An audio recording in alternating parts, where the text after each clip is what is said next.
പറ.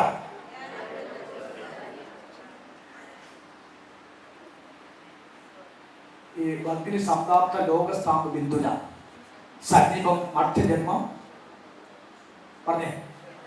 ചക്ഷുഷണ ഗ്രസ്തമ ഗർഭുര ഭക്ഷണത്തിന് അപേക്ഷിക്കുന്ന പോലെ കാതികില മൃഗസ്തമ ആലൊരു ചില സംഭവങ്ങൾ ആർക്ക് മനസ്സിലായി? ഒന്നും മനസ്സിലായില്ല. നമ്മളെ ഒരു പാമ്പ് തവള വിഴുങ്ങുന്ന പോലെ നമ്മെ ലോഹം ചെയ്യുക. പക്ഷെ നമ്മുടെ നാടിന് അധികാരം കൊണ്ട് നമ്മൾ ഒരു പാമ്പിനും ഒരു ലോകത്തിനും എന്നെ വിഴുങ്ങാൻ പറയുന്നേ. അതുകൊണ്ട് ഞാനൊരു പെന്തിക്കോസ് ഞാനൊരു പെന്തിക്കോസുകാരി, ഞാനൊരു പെന്തിക്കോസുകാരൻ. അപ്പോൾ ഈ പെന്തിക്കോസിനകത്ത് അങ്ങനെ പെന്തിക്കോസിന് പദം വരണമെങ്കിൽ ആത്മാഭിഷേകത്തിനകത്ത് കാരണം ആണല്ലോ പറഞ്ഞേ ആണ്. അങ്ങനെയെങ്കിൽ നമുക്കറിയാം ഒരു വള്ളം പോകാൻ ഒരു വെള്ളം വേണം. പക്ഷെ ആ വള്ളത്തിൽ വെള്ളം കയറിയാലോ വെള്ളം മുങ്ങിപ്പോ ചത്തുപോ. അതുപോലെയെങ്കിൽ ഞാനൊരു അഭിഷക്തനാണെങ്കിൽ എന്റെ അകത്തൊരു അഭിഷേക തൈലമുണ്ട്. ഈ അഭിഷേക തൈലം എത്ര ലോകത്ത് കൂടി സഞ്ചരിച്ചാലും അഭിഷേകം കിടക്കുന്ന കാലമത്രയോ പാപത്തിന് ആ വ്യക്തിയെ കെടുത്താൻ പറ്റും. 120 വർഷം വെള്ളത്തിന്റെ അടിയിൽ ഒലിവിന്റെ മരം കിടന്നിട്ടും അവിടെ എണ്ണ ഉള്ളത് കൊണ്ട് ആ ഒരുവരെ കെട്ടുപോയില്ല. വിശുദ്ധ ബൈബിൾ പറയുന്നു, നിന്റെ മക്കൾ മേശയ്ക്ക് ചുറ്റും ഒലിവിൻ തൈകളാണ്. എന്റെ തലമുറ അഭിഷേക തലമുറയാണ്. ലോകത്തിനോ ഭാവത്തിനോ ശാപത്തിനോ എന്റെ തലമുറ കെടുത്താൻ പറ്റില്ല. കാരണം തട്ടിപ്പോല അത് അടുത്ത തലമുറ ശ്രേഷ്ഠ തലമുറയാണ്. സൗര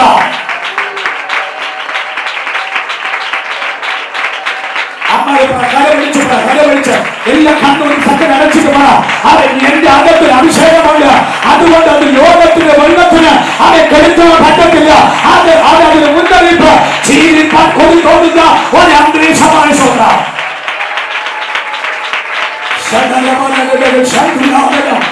ആത്മാവിന് സ്തോത്രം പറഞ്ഞു, ആത്മാവ് സ്തോത്രം പറ, ആത്മാവ് സ്തോത്രം പറ, ആത്മാവ് സ്തോത്രം പറ, ആത്മാവ് സ്തോത്രം പറഞ്ഞു, ആത്മാവ് സ്തോത്രം പറയണം ശക്തിയോടെ.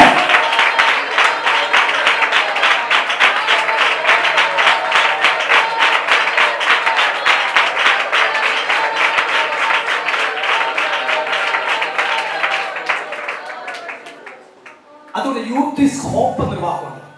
യുവജനം എന്ന് പറഞ്ഞാൽ നാളത്തെ ഭാവിയാണ് അല്ലെ. ഒരു അപ്പനെങ്കിലും കഴിഞ്ഞ ദിവസം പറഞ്ഞു, എന്റെ മോനൊന്ന് വളർന്നു വരട്ടെ പാസ്റ്റേ. അപ്പോൾ ഞങ്ങളുടെ സ്ഥിതിയെല്ലാം ദ ഹോപ്പ്. അപ്പനും അമ്മയ്ക്ക് യൂത്ത് ആരം ഒരു പ്രത്യാശയാണ്. അത് തന്നെയല്ലേ ഒലിവ് കാണിച്ചു കൊടുത്തത്. നോഹയ്ക്ക് കുടുംബത്തിന് പ്രതീക്ഷ കൊടുക്കുന്നതല്ലേ ഈ ഒലിവ് മരം ആണോ? അപ്പൊ ഇന്ന് രാവിലെ മാതാപിതാക്കളോട് ഇരിക്കുന്ന ഈ മക്കളോട് പറയാം, നിങ്ങളുടെ തലമുറ നിങ്ങൾക്ക് ഇന്ന് ഒരു ശക്തമായ പ്രതീക്ഷയായിരിക്കും. ഞാൻ പ്രവചിച്ചു പറയുന്നു, അവരെ കുറിച്ച് എന്ത് തെറ്റായ ധാരണ നിങ്ങളുടെ ബ്രെയിനിൽ വന്നിട്ടുണ്ടെങ്കിൽ അത് യൂത്ത് ഈസ് ഹോപ്പ്, ഫ്യൂച്ചർ ഹോപ്പാണ്. അടുത്ത തലമുറ അത് നിങ്ങൾക്കൊരു പ്രതീക്ഷയാണ്. കാലമൊന്ന് തട്ടി നാമമാണ് യൂത്ത് ഈസ് നട്ടോടാണ്. അത് എന്റെ നട്ടലാണ്, എന്റെ തലമുറ അത് സഭയുടെ നട്ടലാണ്, അത് രാജ്യ നട്ടലാണ്, അത് കുടുംബത്തിൽ നട്ടലാണ്, ശിശുശന്മാർക്ക് ഒരു നട്ടലാണ്. അടുത്ത തലമുറ അതിൽ നിന്ന് രൂപാന്തരമായി ശരി. ഞാൻ എന്റെ മെസ്സേജിന്റെ അടുത്ത ലെവലിലേക്ക് വരുന്നു. വായിക്കാം. ആ മർക്കോസ് സുവിശേഷം 1-ാം അധ്യായത്തിന്റെ 21 മുതൽ വരേണ്ട വാക്കാണ്. ഞാൻ ഇവിടെ വരുന്നില്ല. 23-ാമത്തെ വാക്യം വായിക്കാം. 23-ാമത്തെ വാക്യം. അവരുടെ പള്ളിയിൽ അശുദ്ധാത്മാവ് അടുത്ത വാക്യം വായിച്ചോ.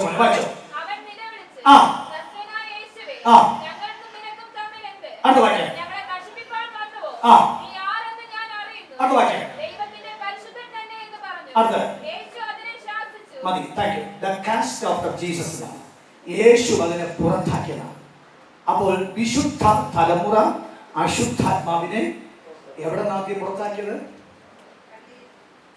പള്ളിയിൽ.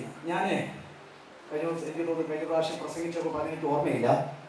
ഞാനൊരു സഭയിൽ കുറേ വർഷത്തിൽ പ്രസംഗിക്കാൻ പോയി. അപ്പോൾ എനിക്ക് ഈ വാക്യം തന്നെ കിട്ടത്, ഞാൻ ഇന്ന് പള്ളിയിൽ അശുദ്ധാത്മാവിനെ പുറത്താക്കുമെന്ന് പറഞ്ഞിട്ട് ഫാസ്റ്റ് ഞാനിവിടെ പ്രസംഗിക്കാൻ പോയി. അശുദ്ധാത്മാവിനെ കുറിച്ച് പ്രസംഗിക്കാം. അന്ന് 21 സുഭാഷ് ലാസ്റ്റ് ദിവസം എനിക്കായിരുന്നു 21, അത് ശനിയാഴ്ച ദിവസം. ഞാനിങ്ങനെ അത് പ്രസംഗിക്കണമോ വേണ്ടയോ? കാര്യം ആത്മാവിന്റെ അഭിഷേകത്തിന് വേണ്ടി ശിശു ചെയ്യേണ്ട സാഹചര്യം ഞാൻ ഇതുകൊണ്ട് പ്രസംഗിച്ചാൽ എഫക്റ്റ് ആവുമെന്ന് തോന്നി. പക്ഷെ ദൈവം പറഞ്ഞു ബാബു പ്രസംഗിക്കാം. ഞാൻ ആ വാക്യം വായിച്ച് പ്രസംഗിച്ചു കേട്ടോ. ഒരു ആത്മസാന്നിധ്യം ഇറങ്ങി. അപ്പൊ ദൈവം എന്ന് പറഞ്ഞാൽ സഭയെ വിഴുങ്ങുന്ന ഒരു അശുദ്ധാത്മാവ് ഒരു സ്ത്രീക്കകത്ത് ഇരിപ്പുണ്ടെന്ന് പറഞ്ഞു. അത് കല്യാണം കഴിക്കാത്ത പൊങ്ങച്ചാണ്. അപ്പൊ ഞാൻ ഓർത്തു, കർത്താവ് ഏതാണ് എനിക്കറിയില്ല. ആത്മസാന്നിധ്യം ഇറങ്ങിയപ്പോൾ ചുമന്ന ചുരിദാറ് വൈറ്റ് ലേഡിയാണ്, കാണാൻ നല്ല ഭംഗിയുണ്ട്, ഏറ്റവും പുറകെ ഇരിക്കുകയാണ്. അശുദ്ധ വിളിച്ചിട്ട് ഈ പെൺകൊച്ച് നേരെ വന്നു, മുമ്പിൽ വന്നു. ദൈവാത്മാവിന്റെ നിയോഗം ശാസിച്ചു. ആ കെട്ടഴിഞ്ഞു. ഇന്ന് ഈ മേഖലയ്ക്ക് അഭിമാനിക്കാൻ പറ്റുന്ന ഏറ്റവും ശ്രേഷ്ഠ സഭയാണ് ആ സഭ. മനസ്സിലാക്കുന്നുണ്ടോ? അപ്പോൾ സഭയ്ക്കകത്ത് എന്തിരിപ്പുണ്ട്? പറ. പിശാചെന്നല്ല, അശുദ്ധാത്മാവുണ്ട്. ഞങ്ങളോട് ഞാൻ പറയാം, എന്റെ സഭയ്ക്കകത്ത് ഒളിഞ്ഞും പാർത്തും ഏതെങ്കിലും അശുദ്ധാത്മാവ് ഉണ്ടെങ്കിൽ അത് എന്നെ കൊണ്ട് ദൈവം ഈ ശുശ്രൂഷയിൽ പുറത്താക്കും. ആ കാര്യം ഒന്ന് കർത്താവ് കാണട്ടെ. കാര്യം ഒന്ന് വീശി പോരാ. ആ കാര്യം ഒന്ന് വീശി. ഇനി ഞാൻ പറഞ്ഞ വാക്ക് ശ്രദ്ധിക്കണം. വാക്ക് ശ്രദ്ധിക്കണം. ഞാൻ സമയത്ത് ഭയപ്പെടുന്നതുകൊണ്ടാണ് എനിക്ക് പലതിനെ ഞാൻ പിടിക്കുന്ന സ്വന്തം. ഈ കാര്യം സ്ത്രീയാണ്, പലർക്ക് പ്രഷറോ ഷുഗറൊക്കെ ഉണ്ടെങ്കിൽ പിന്നെ അത് വേറൊരു നിലയിലേക്ക് മാറാതിരിക്കാനാണ് ഞാൻ പ്രത്യേകം. നിങ്ങൾ മാത്രമാണ് ഞങ്ങൾ ഇന്ന് വൈകുന്നേരം 3 മണി പിടിച്ചിരുത്തിയ സ്വന്തം വഹിക്കാൻ ഒരു സ്വന്തം പറഞ്ഞാണ് പൈസ സ്വന്തം. യേശു ഇത് പുറത്താക്കും. യേശു പ്രായം എത്ര? 30 വയസ്സ്. First 40, second 40, third 40. മോശ വയസ്സ് ഫസ്റ്റ് 40 എവിടെയായിരുന്നു? സെക്കൻഡ് 40 മരുഭൂമിയിൽ, തേർഡ് 40 പറഞ്ഞേ പാസ്റ്ററായി മാറിപ്പോകും അല്ലേ? 3 40. ഞാൻ ഫസ്റ്റ് 40 പറയാം. ആ ഫസ്റ്റ് 40 നമ്മൾ ചിന്തിച്ചു കഴിഞ്ഞാൽ, എനിക്കിപ്പോൾ 50 വയസ്സ് പ്രായമുണ്ട്. ഫസ്റ്റ് 40 ഞാൻ ഓടി പ്രസംഗിച്ചിട്ടുണ്ട്. വെള്ളം കുടിക്കാതെയും 40, 20, 21 ദിവസം ഉറക്കളിച്ചും എന്നോട് പല പറഞ്ഞിട്ടുണ്ട്. ഇങ്ങനെ ഓടൊക്കെ പറഞ്ഞിട്ടുണ്ട്. പക്ഷേ സെക്കൻഡ് 40 ഞാൻ കയറിയപ്പോൾ എൻ്റെ ശരീരത്തിനകത്ത് അതിൻ്റെ ബുദ്ധിമുട്ട് അനുഭവിച്ചു. അപ്പോൾ എനിക്ക് മനസ്സിലായി, എൻ്റെ ലൈഫിൽ ഫസ്റ്റ് 40 ഗോൾഡൻ ഓപ്പർച്യൂണിറ്റി അല്ലേ വാസ്തവ. നമ്മൾ ചിന്തിക്കുന്ന ഒന്ന് പണ്ട് പറയും വാക്ക്. പണ്ട് നമ്മൾ ആദ്യത്തെ 40 നമ്മുടെ മൈൻഡ് പോകും, നമ്മുടെ കാലെന്തെയും പോകും. ഇപ്പോഴോ സെക്കൻഡ് 40 വന്നപ്പോൾ എന്തായി? മൈൻഡ് പോകും, കാല് വേറെ കാണിക്കും. അപ്പൊ ഏറ്റവും ഗോൾഡൻ ടൈം എന്ന് ഫസ്റ്റ് 40 മക്കളെ, നിങ്ങൾ ഏതില്ല? നിങ്ങൾ സെക്കൻഡ് 40 തോന്നുന്നു. സോ ആണോ മോനെ? പിന്നെ ഒരു 40 അങ്ങനെ വല്ല നമ്മളിപ്പോ എല്ലാം ഏതില്ല? ഫസ്റ്റ് 40 ആന്റി ഫസ്റ്റ് 40 ആന്റി കണ്ടവരെയും ഫസ്റ്റ് 40 സോ നമ്മൾ ഫസ്റ്റ് 40 സെക്കൻഡ് 40 പോട്ടെ. നമ്മൾ പറയും പോലെ കാലേബിനെ പോലെ നമ്മൾ എപ്പോഴും യുവത്വം തന്നെയാണ്. ഓക്കെ, 85 90 നമ്മൾ ഫസ്റ്റ് 40 തന്നെയാണ്. ഫസ്റ്റ് 40 അകത്താണ് ഗോൾഡൻ ടൈം. സെക്കൻഡ് 40 സിൽവർ ആണ്. അപ്പൊ ഏറ്റവും വാല്യൂ ഏതാ? ഏറ്റവും ഗോൾഡൻ എപ്പോഴും അതോ മല കയറാൻ ഇറങ്ങാനൊക്കെ കരുത്ത് പ്രാവശ്യം നിൽക്കാൻ സ്വപ്നം ചെയ്യുക.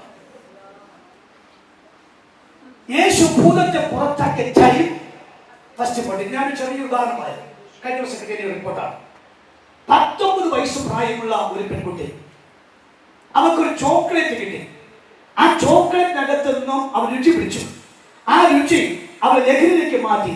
പിന്നെ അവൾ ചോക്ലേറ്റ് മേടിച്ചു, അതും അവൾക്ക് ടേസ്റ്റ് ആയി. അവൾ സ്ഥിരം ചോക്ലേറ്റ് മേടിച്ചപ്പോൾ അവൾ അഡിക്റ്റായി. അഡിഷൻ എന്ന വാക്ക് അഡിക്റ്റായി. അതിനകത്ത് അവളെ സ്വഭാവമാക്കാൻ. പിന്നെ അവൾക്ക് ചോക്ലേറ്റ് വാങ്ങാൻ പൈസ ഇല്ല.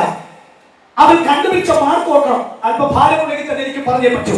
ഞാൻ ആത്മീയ ശുശ്രൂഷനായതുകൊണ്ട് അവൾ സ്വന്തം 19 വയസ്സുകാരിയെ പെൺകുച്ച് തന്റെ സ്വന്തം ശരീരം വ്യഭിചാരത്തിന് വേണ്ടി കൊടുത്തിട്ട് അവൾ വ്യഭിചാരം കാശ് മേടിച്ചിട്ട് ഈ ചോക്ലേറ്റ് മേടിച്ചു പോകണം. എന്തിനു വേണ്ടി? ലഹരിക്ക് വേണ്ടി. അങ്ങനെ അവ കേസ് ബാധിച്ചു. അത് മറച്ചു വെച്ചിട്ട് 29 പേർക്ക് ആ രോഗം പറഞ്ഞു കൊടുത്തു. മനസ്സിലാവുമല്ലോ? ഫസ്റ്റ് 40 ഭയമില്ലാത്ത പ്രായമാണ്.